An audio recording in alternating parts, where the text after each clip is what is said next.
We really love designing homes for our clients. One of the reasons for that is because we think domestic architecture is something that's so personal that people interact with on a daily basis. And being able to be a part of that process and create spaces for people is always a bit of a privilege.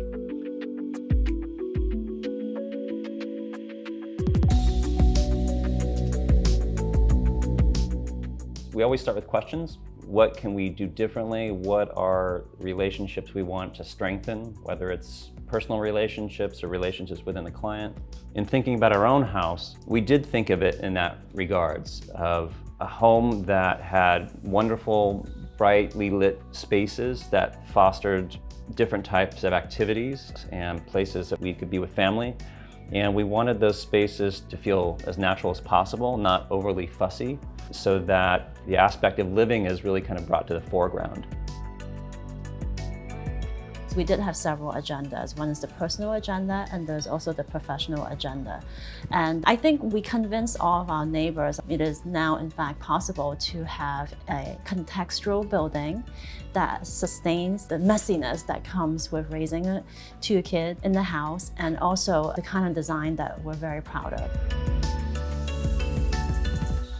And we're always looking at new materials that come onto the market. We really would like to explore the opportunities with a new building technology. How can you make the same architecture smarter, less expensive, faster?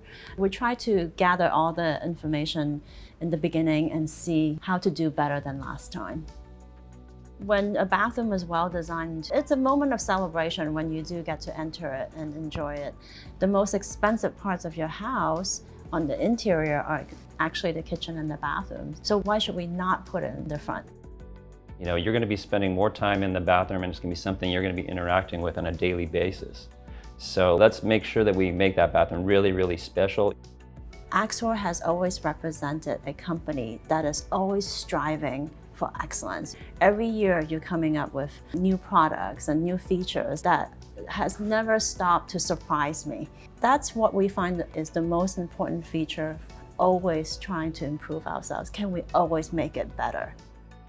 You know, as kind of the world becomes more globalized, I think it's become just incredibly obvious how interdependent we all are. And so I think, how can we as a design community working with manufacturers like AXOR, you know, address kind of broader global issues of sustainability and the resources that we have without loss of experience? You know, I think that experience really drives us to be better and do more excellent work.